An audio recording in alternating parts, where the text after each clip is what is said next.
This Studebaker truck hasn't ran in 40 years. And today on Empty Pocket Speed Shop, we're going to get it running and drive it 500 miles to get it back to Tennessee. Nah, just kidding. We're going to go in the shop and work on Merle.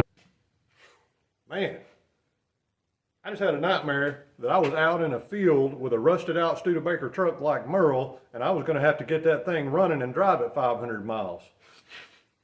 Luckily, we're back here in the shop. We're going to try to make some smoke out of this thing on this episode. So either the engine's going to smoke, or the wiring's going to smoke, or maybe some smoke's going to come out of my ears. But one way or the other, we're going to make this thing smoke on this episode of Empty Pocket Speed Shop. You guys stay tuned, and we'll get to work on this thing.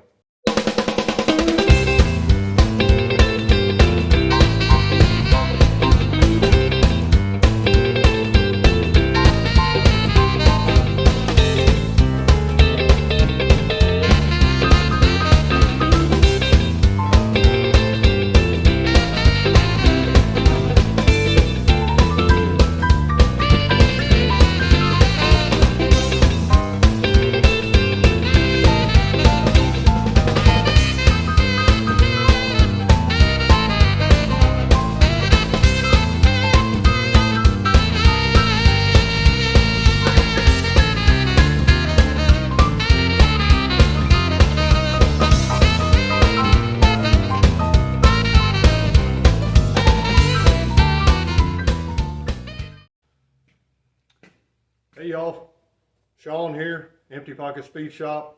In this video, I'm going to do a walk around on Merle. I'm going to talk about some of the things I've already done since I've owned the truck. Talk about some of the things that I want to do as we move forward. So just bear with me a little bit. I did, since I've had this project for a little while, I've already completed some of the work on it. And I just wanted to give everybody a quick walkthrough. We'll just talk a little bit about the truck. First thing I wanted to talk about was why I like Studebaker trucks and why I specifically wanted a 1949 Studebaker. When I was little, my grandfather had a 1949 Studebaker that was junked out, sitting out beside the shed. I was little, 7, 8, 9, 10 years old. My grandpa used to tell me when we'd sit on the back porch talking, and I'd carry my new Hot Wheels up there to him and show him my new Hot Wheels because I was proud I got a new Hot Wheel, and he would tell me that he thought that was cool and all that kind of stuff. And he would tell me, hey, one of these days we're going to fix up that Studebaker truck for you to drive.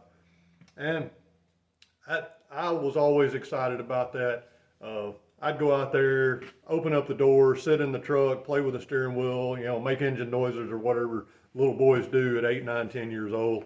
Well, when I was 10 or 11, my grandpa Buck passed away, and my grandmother sold the truck for scrap, so it was gone. It disappeared. But throughout my life, I've always been interested in Studebaker trucks, especially this body style. But I knew for sure that my grandpa's was a 49 model because we found a copy of the registration in some paperwork after my uncle passed away. So it's like, all right, I want to look for a 49 Studebaker truck. About 3 years ago, I found this one on Marketplace. It was kind of running. It did run. It would start and run. We drove it up on the trailer, so it was running that good. The brakes barely worked. The engine barely ran. It had the original flathead 6-cylinder in it, 3-speed on the column. Everything worked, kind of. Brought it home. My wife and I drove it around the hayfield a couple of times, and I pulled it into the garage and started disassembling the truck. I ran across a deal from a friend of mine that had a good running 305.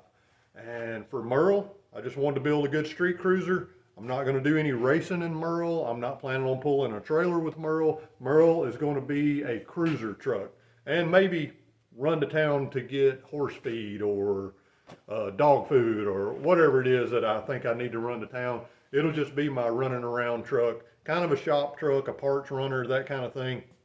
I think it would be really cool for that. So I ended up putting the 305 in it. For now, it's just got a 350 turbo automatic transmission in it. Right now, the truck still has the original Studebaker rear end. That will be one of the things that I have to change before I turn it into a true daily driver type vehicle. So I will grab the camera and I'll do a walk around and kind of talk about what I've got going on for right now, and then I'll come back at you in just a second. All right, guys. Thought I'd just start back here on this back corner. This thing has the original back axle under it. I don't remember. Those are some Chevy truck wheels or something that I pulled off of a junk truck. Right now, still got the hood off the truck because just got the engine put in. But it does have the original tank and the original filler neck, and all that stuff is still hooked up. You can see on the inside, all the original gauges and switches are in here. I'm going to do away with most of that. I'm going to leave the gauge panel in here for looks, but I will probably mount some different switches and gauges and things like that in here. If there's any way I can reuse some of these factory knobs, I might do that, because when I get ready to put a heater and stuff in here, I will have to put like a hot rod heater or something like that. When I first got the truck, all of the glass was busted. I did have a company come out and install my windshield and back glass. I've got the side glass and vent glass. I just haven't had them replaced yet. So that will be coming in the future when I get it closer to being running. The truck did not come with bumpers, so I'll have to figure out what I'm going to do with bumpers. These old Studebakers just had a C-channel bumper on them anyway, so I think I can make one or figure one out, or I may even adapt a Chevrolet bumper or something like that to it. Here's the 305 that I've been working on, trying to get it put in there. The engine looks new, but it's not. I just cleaned it up and painted it and dressed it up with some valve covers that I had laying on the shelf anyway. And since they're center bolt valve covers, I thought, well, I may not even have another opportunity to use these things, so I better put them on something. Got some block hugger headers. Those were the only thing I could find that would clear the steering box on this side with a small block Chevy in this truck without having to reconfigure a lot of stuff. So that's what I've got on there. Some block huggers, center dumps, old school stuff. I didn't really even need headers for a 305, but that just happens to be what worked for putting this engine in this chassis.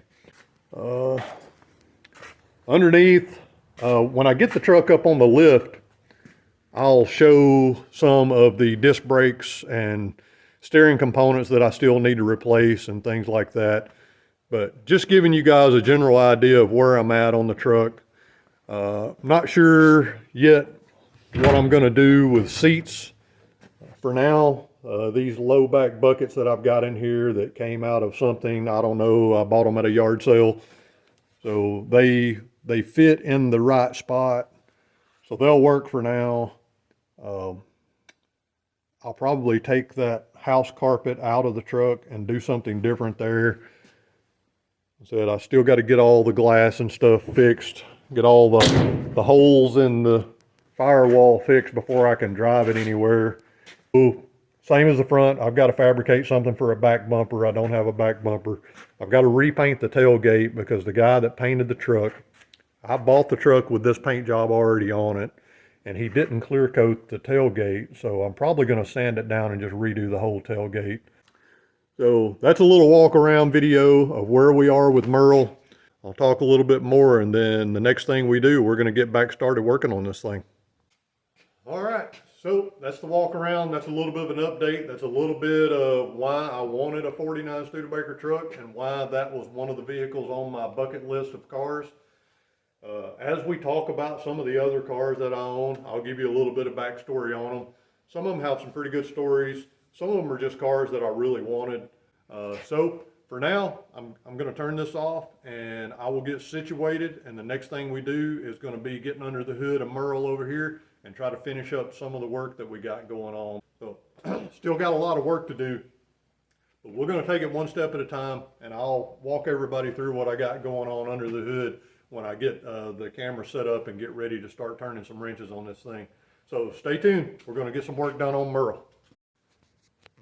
All right, a little bit of an update since I did the walk around video. Had to come out in the shop a few days ago, and I didn't have my phone with me, and I only had about 20 minutes to do anything. I really didn't come out here to work. I came out here to get something, and I figured I would stick the radiator off down in Merle and just do a test fit. So I do have the radiator just sitting in here. You can see this hose is something we just guessed at, but I think I'm going to make it work. I think I'm going to be able to make one of my bottom hoses I've got laying around here work. As you can see, tight fit with a small block Chevy in this engine bay and a big aluminum radiator. So when I get all of that stuff hooked up, I'll just be mounting some electric fans on front of the radiator. So we'll get all the fans and everything done a little bit later. I'm not too worried about the fans right now because I'm not driving it anywhere. And I'm just going to try to make it run good enough to move it around the yard. And for just running a few minutes, as long as it's got a radiator in it, and the cool temperatures that we're having this time of year, I'm not worried about overheating it. You guys can see I got all the gauges. Well, I've got the oil pressure and temperature gauge hooked up, and I just got them laying over here. I'm not going to worry about running them inside the truck right yet. That'll be a project for another day. All right, ready to get a little bit of something done today. Just so you guys know, I did my walk around video, I did my introduction video. It's actually been about a week. Then it was a few days ago I came out here and just sat the radiator down in here. If you watch my last video, the 55 Chevy truck, where I got it back running, took it for a drive around the hayfield, that's what I did during this week instead of coming out to the shop and working on Merle. But here we are, back working. It's a new week, a new day, however you want to look at it. And I'm going to try to get some more work done on this thing. So since I've got the radiator kind of sitting down in here where I think it's going to be, I'm going to try to get the top radiator hose put on because I have to get this this water neck swiveled around where it's supposed to be, and then I got to glue it. Now, I'm not doing this right. This water neck is the kind that's supposed to have an O-ring on it. I don't have that O-ring. This came in a box of parts that I got at a swap meet or something like that. But it's the right height, and since it swivels, it's going to allow me to do what I need to do to put this radiator in this truck. So I'm going to try to just use some ultra gray. But for right now, the main thing that I've got to do is figure out the orientation of the swivel on it. So I've got to get the top radiator hose put on here. I showed you guys that I was going to have to cut this radiator hose off. I actually went ahead and did that off camera. Didn't figure anybody really cared if they saw me cut a hose off. So I've got that done. So I'm going to get the hose put on here kind of close to where I think it's going to go. And we're going to slide this clamp on this end. And then we're going to try to figure out. So I think that is pretty good. I don't know for sure if this pencil's going to do good enough to. Oh yeah. All right. So now I'm going to get that out of the way. What I have just a regular gasket for water neck. But even though I already know that I'm going to take this back off, say I am, you know, it would almost be worth it to go ahead, try to glue this thing up really good, and go ahead and put the thermostat in so that I don't have to take it back apart. I've got my thermostat here.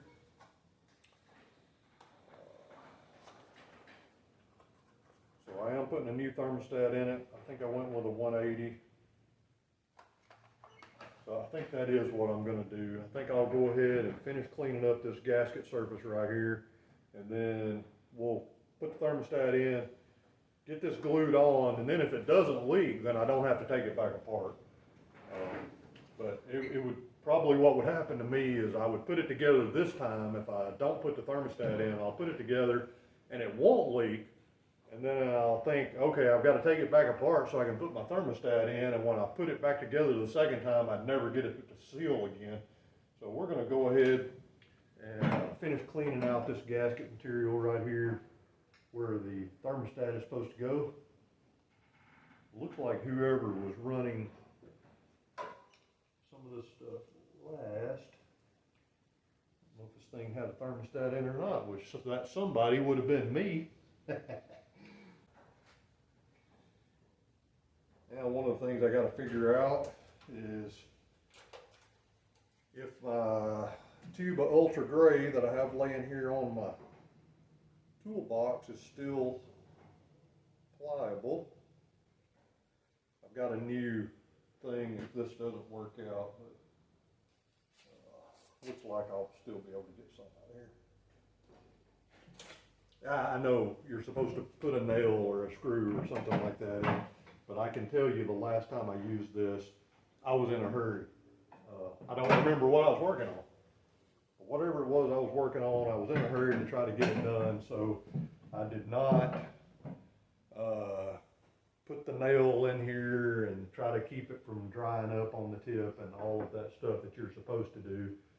But it's working. It hasn't been that long ago since I had to use this.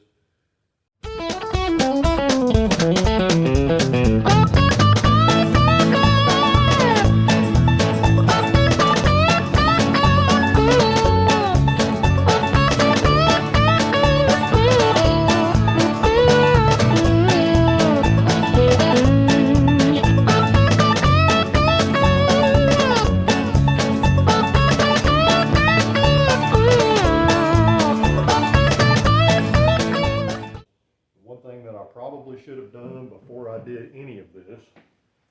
Guess I can go ahead and do it. It's not that hot out here today. It'll take a while. If you guys don't do this, if you're working on old junk and some of the threads are dirty or they've got sealant in them or rust in them or whatever size bolt you're using, you can take just a regular bolt and cut a groove in it on one side, and then you can use that bolt to chase the threads on whatever it is you're working on. Actually, I don't. Then that groove allows it to clean the threads without damaging anything or locking up, and it will. It works pretty good.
So I may have to get my tap out. I may have to go ahead and wipe this RTV off and get my tap out and chase this hole, because I'm afraid that I'm not going to have enough engagement for this one hole. Got some towels in there. A smart man would have checked the bolt holes before he put a layer of RTV on the intake. But as you will find out as you watch my videos, if you continue to watch my videos, sometimes I'm not a smart man. Sometimes I get a little bit ahead of myself and I think, oh, everything's fine. And then I find out it's not fine at all. And I just make a big mess. So we're going to try to clean up this big mess before this RTV dries. All right, so I think that's wiped off good enough. Now what we'll do, we'll spray a little PB blaster down in these bolt holes. Throw this away. Throw that away, or else I'd have RTV all over me and everything else around here.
Before I call that good, I'm going to take my thread chasing bolt. I'm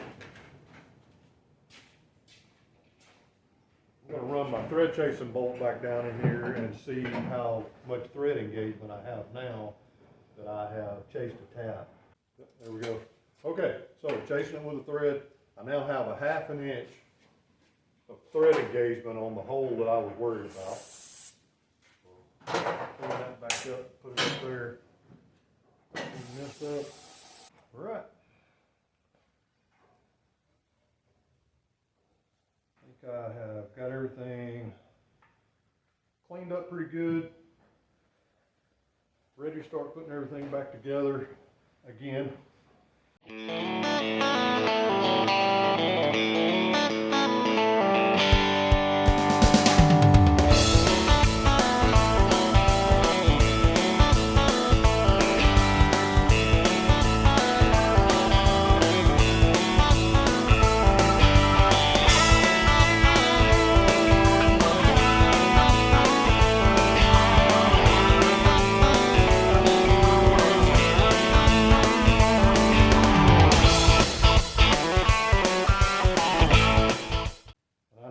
You guys are probably watching me do this and go through this extra effort and think, man, you're taking 5 times as long as you should just to put a water neck and a thermostat on.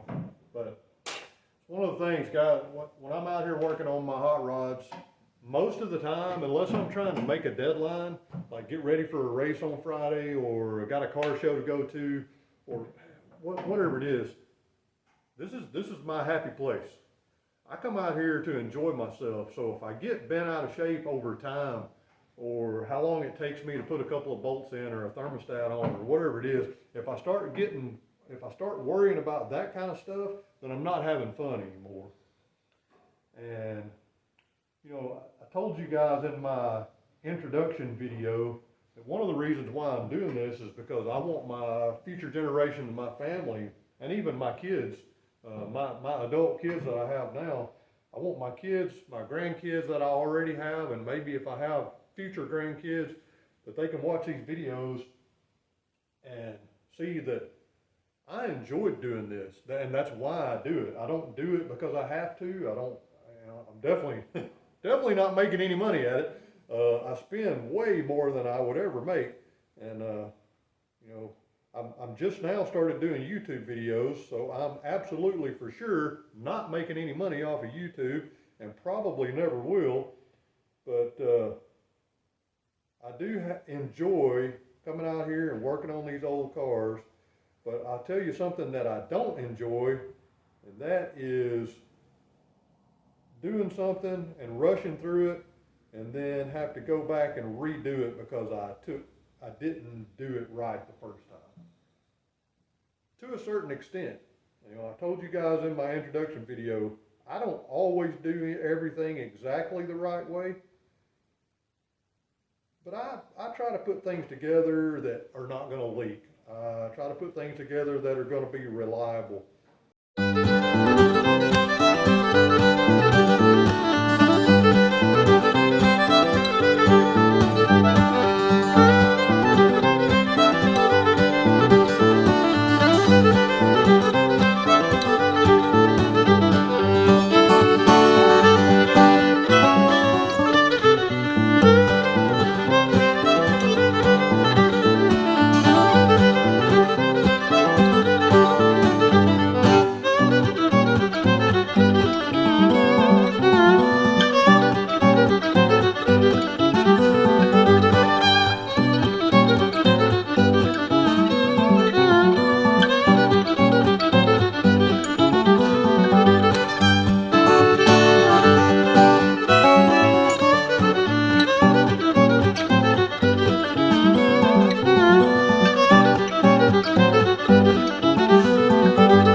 I'm going to snug them down a little bit at a time from side to side. Make sure I get some even pressure on the sealant and the gasket as I go until I get to the proper torque. Then I'll get my torque wrench out and make sure that I torque these water neck bolts to the proper factory specification. Absolutely not. All right. We got that water neck on there. Got this top hose kind of figured out. I think my next step needs to be to find the bottom radiator hose. I don't have of course, a direct fit bottom radiator hose, but I've got a few bottom radiator hoses that were for small block Chevy applications. So the hose diameter should be the right size. So let me locate some of those hoses, and I'm gonna hold some of them up, just like I did the top radiator hose. I'll just hold it up there, find one that looks pretty close, and cut it to fit, and that'll get us our radiator hoses. All right, I skipped video in part of this. I had to look at practically every hose I could find laying around my shop. The top radiator hose, of course, we already had it kind of cut where it would fit. So I've got it installed now with a couple of clamps on it. The bottom radiator hose, I finally found one that had kind of the right shape. That was, of course, way longer than that for a different application, but it had the correct bend in it that I could cut it off and make it work in here. So I've got it installed also. So what I'm about to get ready to do is put some zip ties on the radiator to hold it in place for right now, and then we'll be able to move on to the next thing. Okay, so I just got a couple of zip ties, one around each side, and that's got it where it can't fall into the water pump pulley when we fire this engine up a little bit later on. Like I said, sometime during this episode, if nothing else, we're going to fire the engine, or we're going to crank on the engine and see if we can get it to fire. Okay. Let me tell you guys a smart thing to do if you have multiple projects going on in your shop at the same time. If you buy a part for the project, whichever project it happens to be, you take that part and you put it with the project car that you bought it for. And the reason I know that that's a smart thing to do is because that's exactly the opposite of what I do every time I buy a part for one of my cars. I just spent 20 minutes walking around my shop like a lost puppy trying to find the dipstick tube that I bought for this thing. So hopefully it even works, but supposedly it does. All right. Okay, so I was able to get that pushed all the way down in there without having a hammer on it. Alright, I've got just about everything done up top that I can do until I figure out what I'm going to do about a carburetor. So I think what I'm going to do is get this thing up in the air, and I'll try to work on getting the starter on, getting the torque converter bolted up, figuring out if I've got what I need to loop the transmission cooler lines. A couple other things I need to do underneath to get this thing ready to fire up. So what you're hearing in the background is my generator. My shop, Empty Pocket Speed Shop, here we go. My entire shop that you see lit up right now is basically being ran off of an extension cord plugged into my house. So I don't have enough juice to run my lift or my welder or my plasma cutter or my air compressor or anything like that. So anytime I want to run anything big, I've got a generator outside that I have to fire up in order to run the big stuff. So all I'm going to do is have the generator running long enough to get this thing up in the air, and then I'll turn it back off, because I don't let it run any more than I have to, just because it's burning fuel and that costs money. So I know I said in my video, I've had this shop for 3 or 4 years now, 4 years, going on 5 years. And there's probably a lot of you out there thinking, well, why haven't you done anything to connect permanent power to your shop? Well, it takes time and it takes money. And usually I'm running short on both. So the extension cord kind of works. It keeps the lights on. It allows me to use my grinder, my cutoff wheel, and just small tools like that. Most of what I use out here is battery powered, so I keep the batteries charged up. So other than the lights, the extension cord's really not running much. So let me get this thing up in the air, and that way I can go turn that generator back on.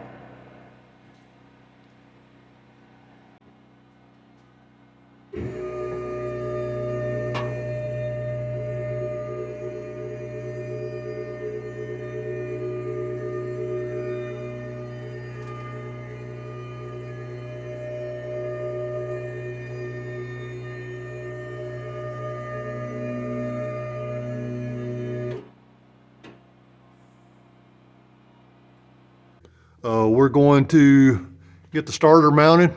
Looks like I got plenty of room to do that. Oh, I didn't see, look, my header is up against my knock sensor that I don't need, but I'll leave it in there because it's plugging a hole. Got to get everything hooked up on the flywheel torque converter. So let me get the camera set up and get some lights set up, and I'll start working on this thing.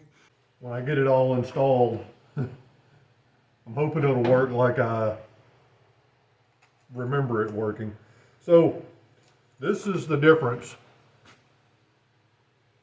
There's about that much difference between an old starter bolt and a new starter bolt. And I said, I probably do have the correct starter bolts for this starter somewhere in this shop, but I'm not going to take the time today to go looking for them. I'm just trying to get it where it'll crank over, and these will be fine. But you do have to make sure if you're putting a starter on, you've got to use starter bolts. Starter bolts are knurled right here, right before the threads. And that knurl is supposed to be a really tight fit in the top of the starter and the bottom of the block. And it keeps this thing from walking around, because when you start putting that much torque on it, if the starter housing is able to walk around, it'll break off. Or it'll break the bolts, or it'll bust the block. It'll do bad things, stuff that we don't want to happen.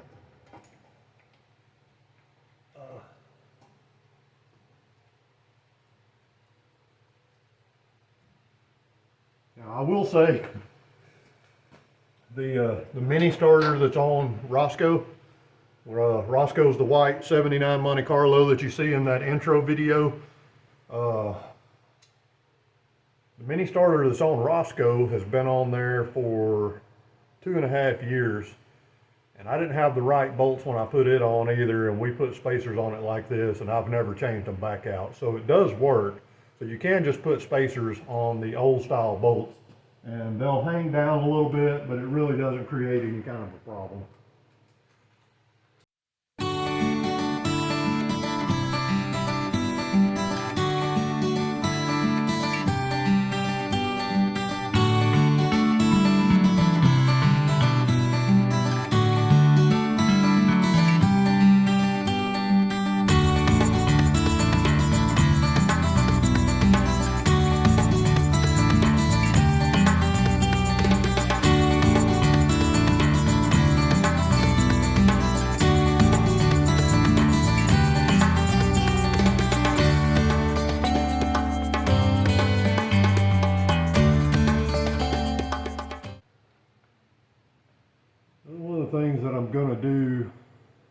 while I'm here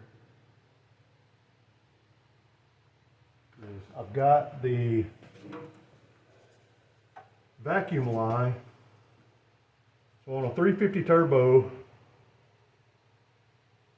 it takes a vacuum line that goes, so you guys can see the back of the transmission. There's a vacuum modulator on the back of it. So if it's just a stock 350 turbo, this vacuum modulator is what allows it to shift through the gears. So it does have to be hooked up. This is a stock vacuum line for a short tail shaft 350 turbo that I had laying around my shop from something that I took apart. So I'm going to try to fish it up through here and hook it up. Maybe I can.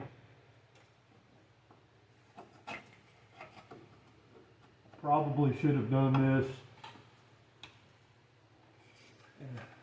Probably should have had the vacuum line on it when I installed the engine and transmission, but figured it wouldn't be too bad. Yeah, there we go. Alright, alright, got the starter bolted up, got the starter wire ran up to the top, got the vacuum modulator line on. I'm going to get some hardware and we're going to try to get this torque converter bolted up. Okay, so I told you guys earlier in the video this is a 95-96 Vortec 305 block. Most of the bolt holes on it are still standard, but there's some small holes along the side of the block, and one of them is where the dipstick tab is supposed to attach. I guess those are metric. I can't get any of my standard coarse thread or fine thread stuff to go in there. What's crazy is I'm the one that tore this thing down, and all the heat shields and stuff were there when I pulled the exhaust manifolds off and all that. But I don't remember what I did with any of that stuff. So for right now, I don't know where any of the bolts are that goes in those holes that held the heat shields that are supposed to protect the plug wire and do all that, because I was thinking, well, I'm not going to use those because I'm going to put headers on it or whatever. So I've got to find those a little bit later on. All right, let's go ahead and let Merle down off the lift. I'll try to find that bolt and put that in the dipstick tab a little bit later. I don't think it's anything to worry about for the moment.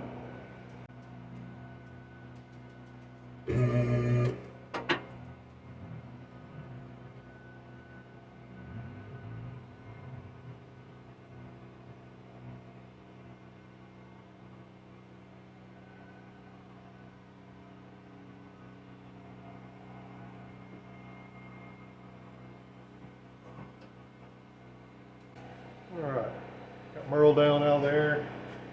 Now I'm going to go turn my generator back off, and we'll get back to work up on top here, start trying to make some more progress on making some smoke out of this thing. All right, it's another day out here in the shop. Had to pause, get a few other things done around my house. And I also, depending on how I edit this thing together, you may see where I was talking about putting my granddaughter's new Holly that we bought for her car on here just to get this thing running. But I was going to order her a new one and use hers. And then the more I thought about it, the less I wanted to buy a brand new carburetor for Merle, because it still may be a couple or 3 months before Merle gets ready to get on the road.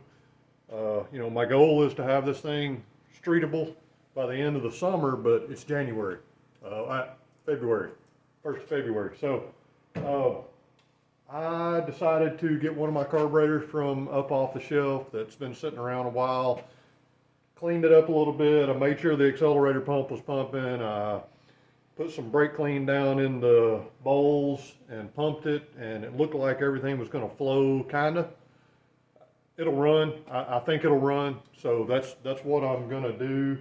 So backing up just a little bit, I was out here last night without my camera, and I took my granddaughter's carburetor back off, which I only had the nuts finger tight on there anyway, so I did not even compress the gasket. I just kind of sat it on there and started the nuts.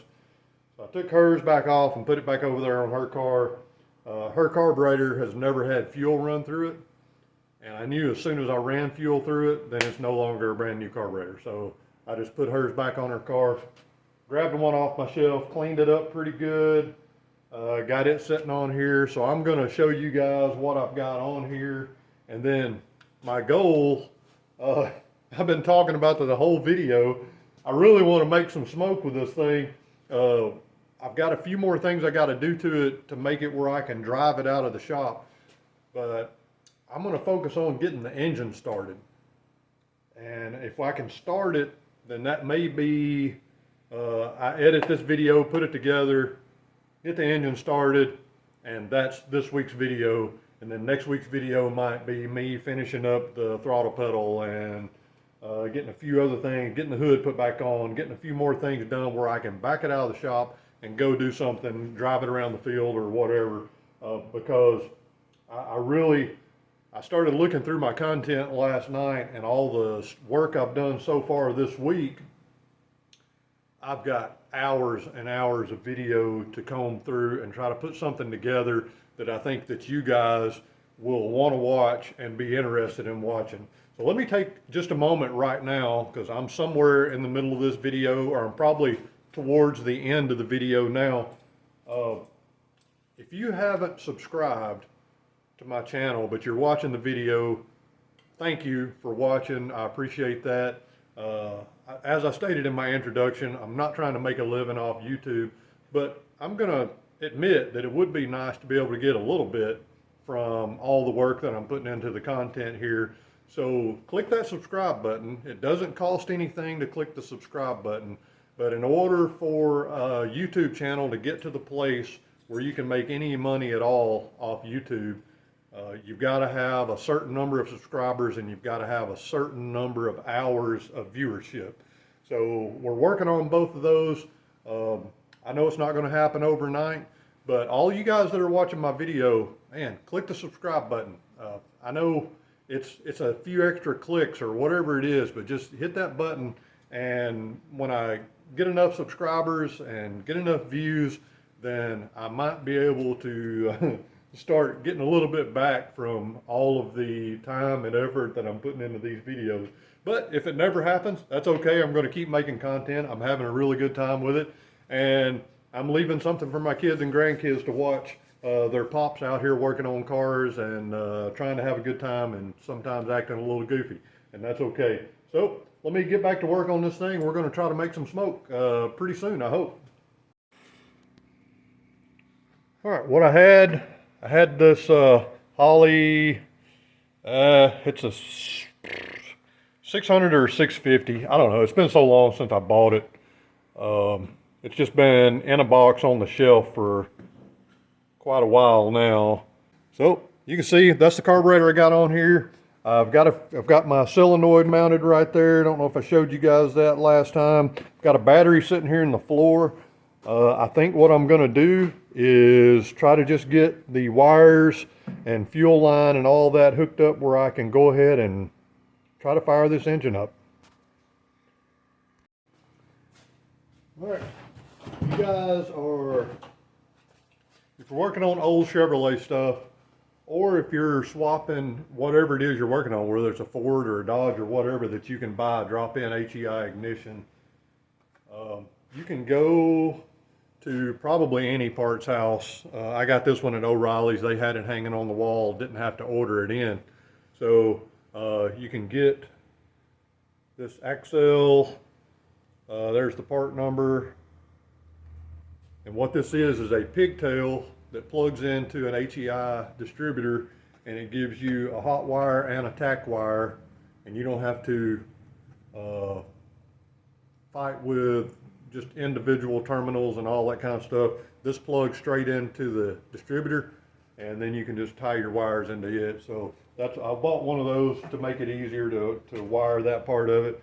I've got a few battery cables and battery lugs that I got to get installed. I got to put a little bit of fuel in the tank, because I think I am going to go ahead and hook my fuel line up to the tank and try to get some fuel pumping through that, and then we'll see if we can get this thing to hit a little bit.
Okay, got a ground cable going from the engine to the frame, got the battery going to the frame, so our grounds should be good.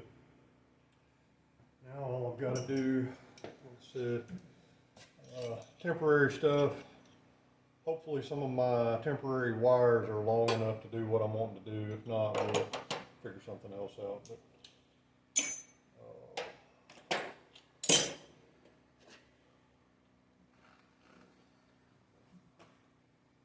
take this and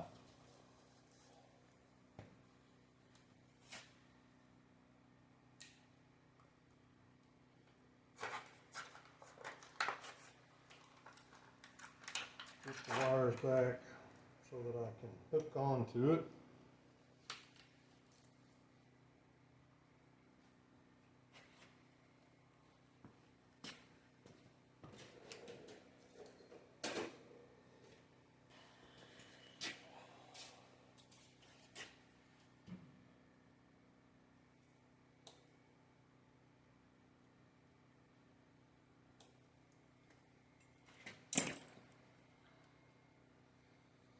I'm going to worry about a tack wire for right now. Just want to get a hot wire going to the distributor. What I may do is just grab a long piece of wire and cut it off. Go ahead and twist it on here and tape it up. It'll just be a temporary thing anyway. Then I can just lay it over the grill and clamp it onto the battery.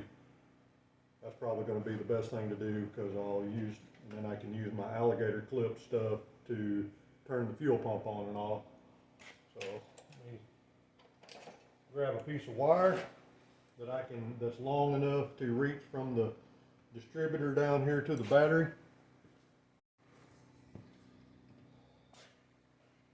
I told you guys in my last video that I always keep a box of junk wire. I went up there to grab a piece of my scrap wire and I actually found an old lamp cord that I had stripped back and put an alligator clip on the end of it. So, and it's long enough to reach the distributor. So there we go. Sometimes, according to the old junk that I use, and I didn't even know that was up there, but now that I found it again, I'll keep it down here. I have a lot of the wires that have alligator clips and things like that just hanging on the side of my toolbox, so that if I need a temporary connector, they're hanging there for me to grab and I don't have to go looking for them. So this one, when I get finished using it to temporarily run this truck, it'll just be hanging on the side of the toolbox, and it'll be there for the future projects that we're working on out here when we're trying to get something running temporarily.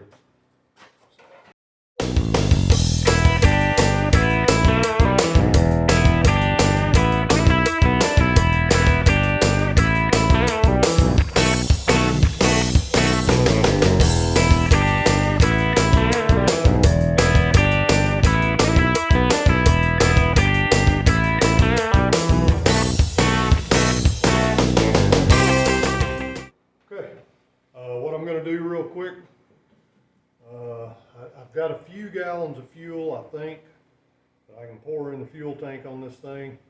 If something happens, I can't pull fuel from the factory fuel tank, then I'll have to stop what I'm doing and go out there and get my temporary setup off of the old 55 truck. I think I've got 3 or 4 gallons of fuel that I can pour in this thing. And that should be plenty for it to pick up. If it's not, then we're in trouble anyway. Get this poured in here. And hopefully I got everything tightened back up down under the bottom. I'm not just pouring fuel out on the ground.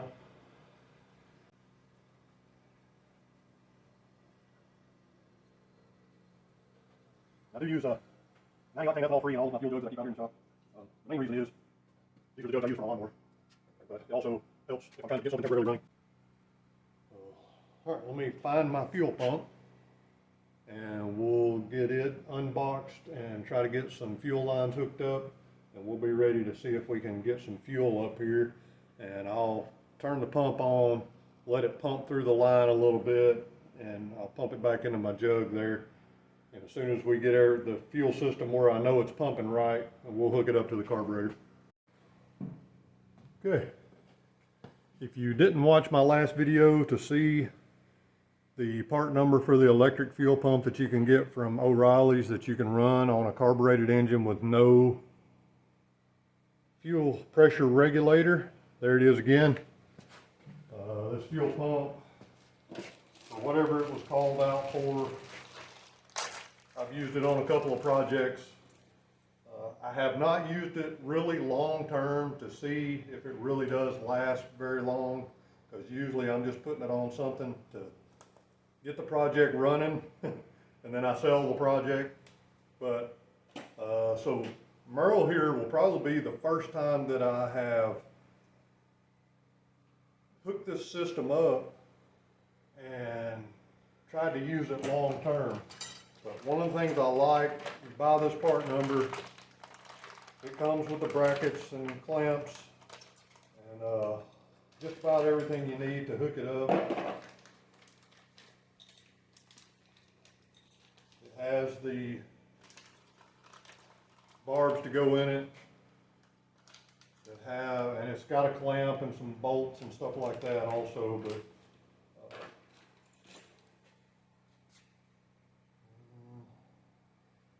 the barbs to go in it to hook a rubber hose to it, I've already got Teflon tape on them.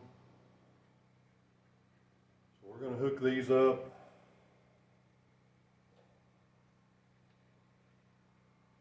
I did get me a filter. I'll show you what I've got on that also. If it's a project that I'm just trying to get running and sell, I'll use the plastic filters or whatever, like everybody always buys the cheap ones. And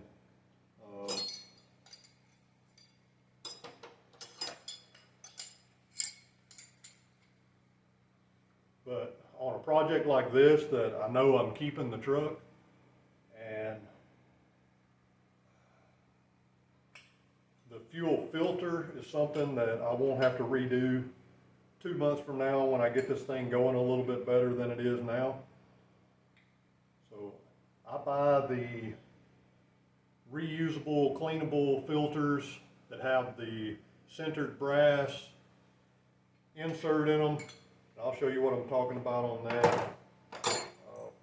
That's what I run in my race cars, and that's what I usually put on the stuff that I'm building, even just stuff for the street. I haven't put it on everything, but so these filters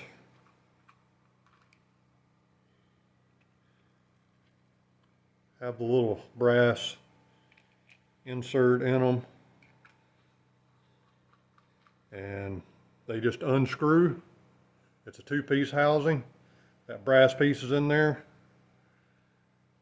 You can take it apart and take a can of brake clean and clean this filter off and put it back together. We've even had my son's car at the racetrack, and it started cutting out on the big end like a fuel supply problem. We were running one of these on his car. He got back to the pits. We took it apart at the track. You know, it's a 10-minute fix. Take it apart, cleaned it off with some brake clean because we did find some trash on it. Put it back together, and we were able to finish racing that night. And I mean, you can say, well, that's stuff you should check all the time anyway. Okay, I'm sure real race car people probably do check their fuel filter and crap like that. But we drive our stuff to the track, and we also drive it other places besides just the racetrack.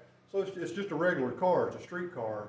So yeah, we're not always doing weekly maintenance on it before we take it to the track. We're just driving it down there and playing. So yeah, we don't always have time for all that. I will say this, when I held that up there to you, to the camera, this piece of brass looks like a thimble. It doesn't tell you on here or on the package which way the flow is, but I'll tell you from experience, you want the fuel entering on the outside of the thimble, not the inside of the thimble.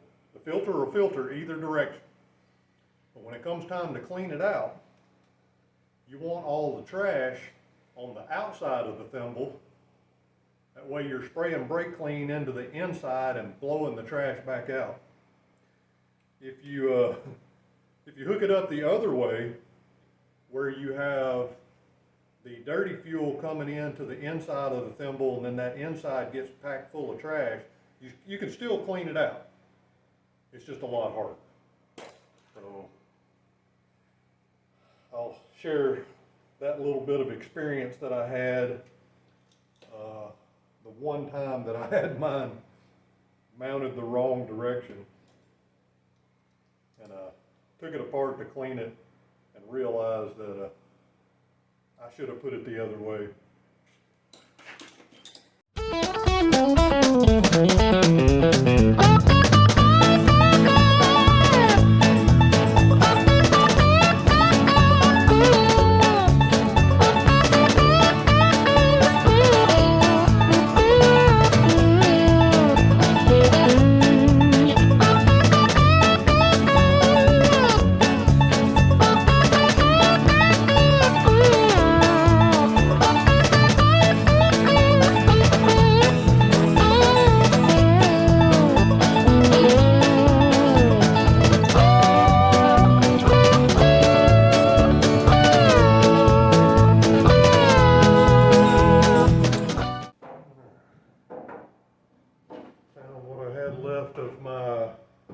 1/16 fuel line.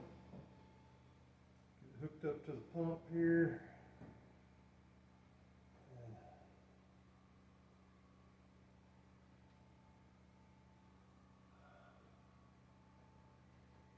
I'm gonna try to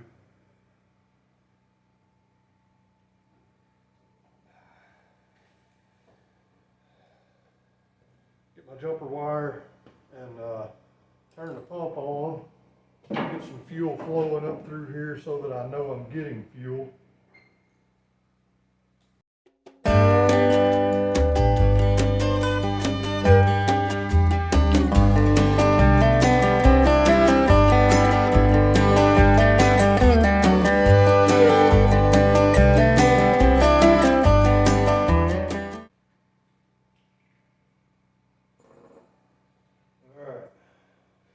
I heard the pump make a little noise, but I didn't want to leave it on there too long because it won't pump gasoline out on the floor. So we're going to see if it'll pick up from the pump.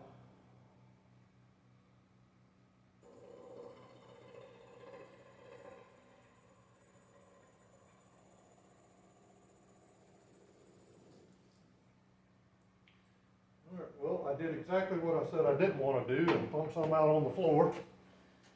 But yeah, it picked up. That's the thing, you know, a lot of times those little Edelbrock electric fuel pumps, they're really weak and they have a hard time pulling fuel from the back of the car. I have hooked one of these up in front of the radiator on a Monte Carlo and pulled fuel from the factory tank through the factory fuel line all the way to the front of the car and ran it before. So they do a pretty good job. But I'm just going to loop this line around. I got to find me another clamp. And I'll hook this line up to the carburetor. And then I'm not going to turn the fuel pump on until I spray a little brake clean in there and see if this thing's going to hit a little bit.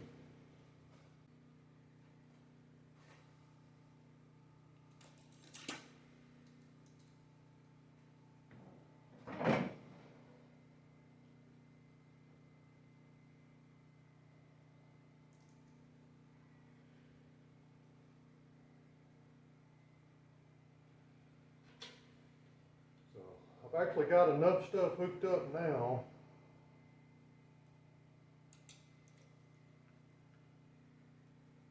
that I need to get my starter button hooked up to the solenoid and hook the battery cable up,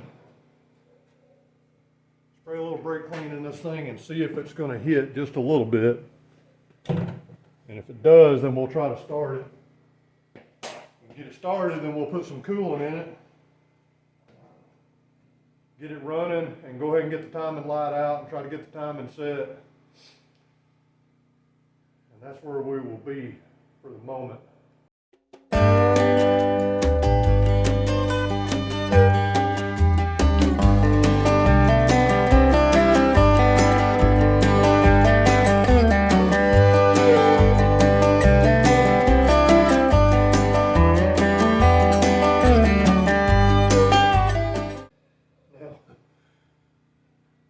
This thing will start. You know, we bench tested the starter that we didn't use. Let's see if this thing will crank over before I turn the ignition on it.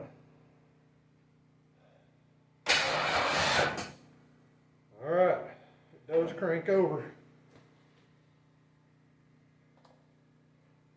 So we're gonna put a little fire to it, spray a little brake clean down in it, or pour a little gas down in it or something. Might be a little bit of gas left in this.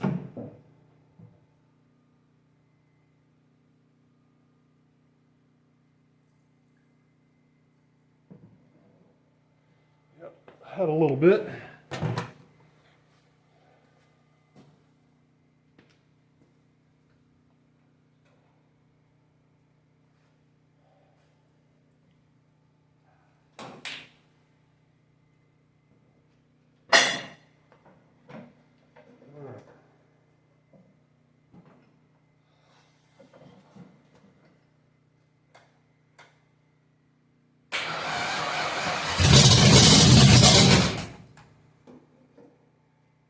fired just for a second, and that's okay.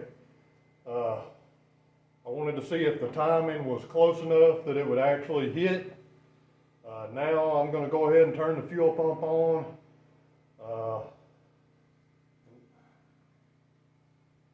Smell something. What do I smell? What do I smell?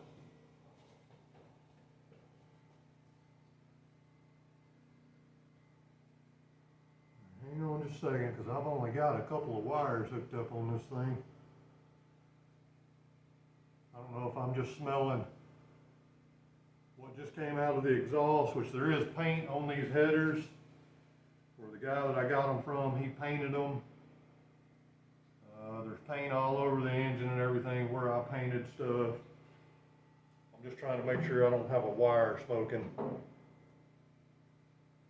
Only got a couple of wires hooked up, so I shouldn't have a wire smoking. Let's see if we can get it to fire again.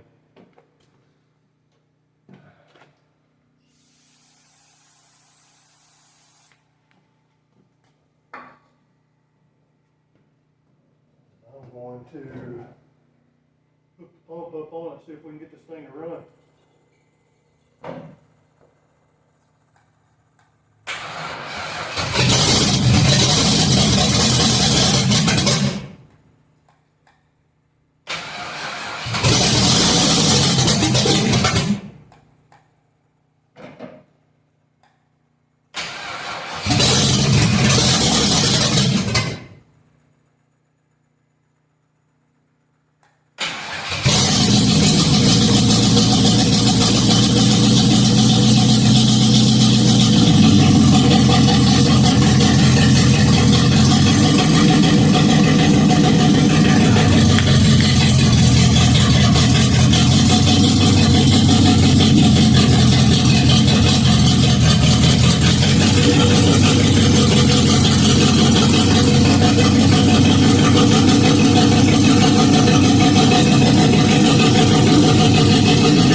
All this smoke that's coming out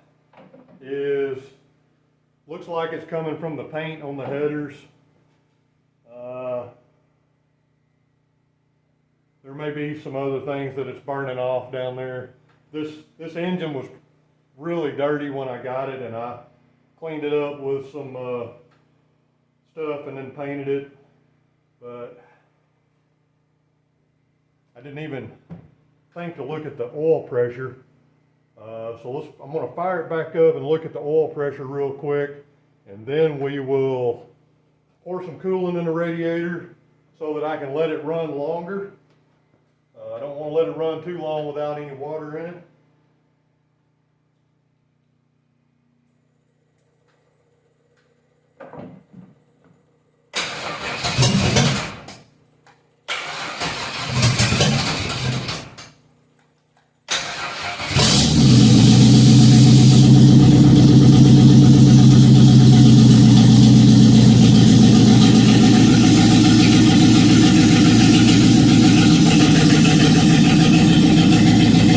That's got 50 pounds of oil pressure.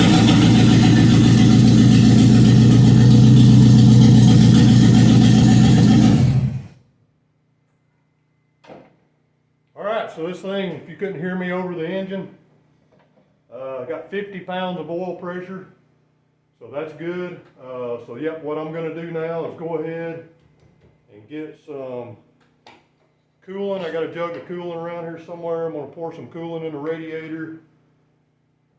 Try to get a little bit of water flowing through this thing, and then we're going to fire it up. I will get the timing light out. I had the timing pretty close, just dropping it in, And I found top dead center before I dropped the distributor in and did it that way. It was retarded just a little bit. I advanced the timing just a little bit when I first started cranking on it, and it fired right up. Now it's idling. I didn't try to rev it up. I'm actually pretty surprised that this carburetor fired up and started idling that good right off the start, because I don't remember if this carburetor was running right when I took it off before or not, but it's been on the shelf for a while. So let me look around here and find my jug of coolant, and we'll get a little bit of fluid in this radiator, and we'll be able to let it run a little bit longer.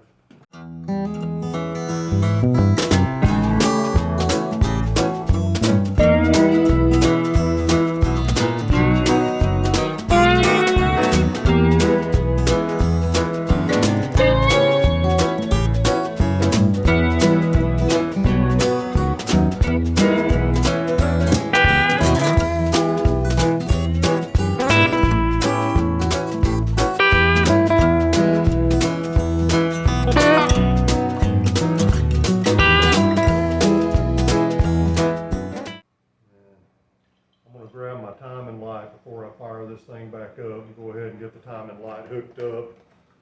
That way we can get the timing set, lock the distributor down. Hopefully the carburetor will run right where I can rev it up through the RPM range, and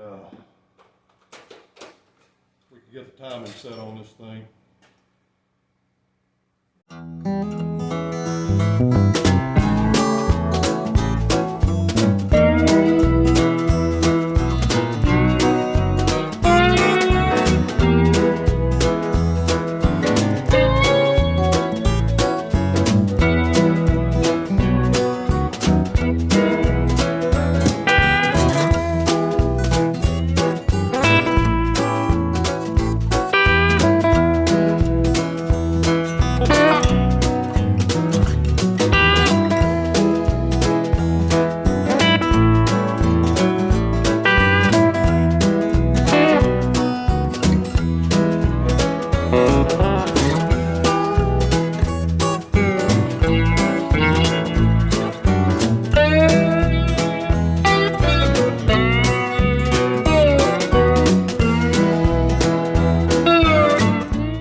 All right, there you have it. Got Merle running, made some smoke, made a lot of smoke.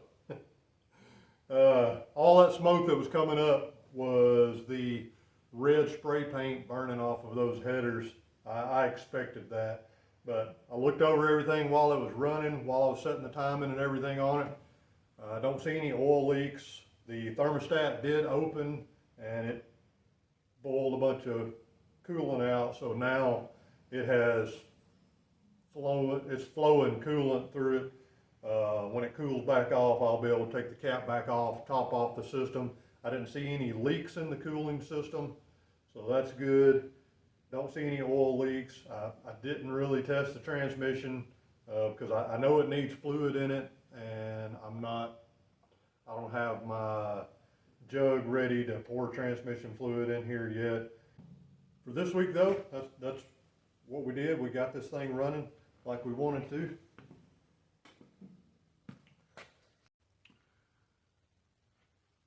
That's going to do it for this episode of Empty Pocket Speed Shop. We made some smoke, so we're going to shut it down for this week. Make sure you tune in next week when we get Merle running and driving. Go for a little lap around the field. Might get daring and put it out on the road. I don't know. I've got insurance on the truck, so everything will be good there. But you guys make sure, like, subscribe, and share. Tell your buddies about it. We're going to keep trying to do some interesting videos and have a good time with it. So we'll see you guys next week on Empty Pocket Speed Shop.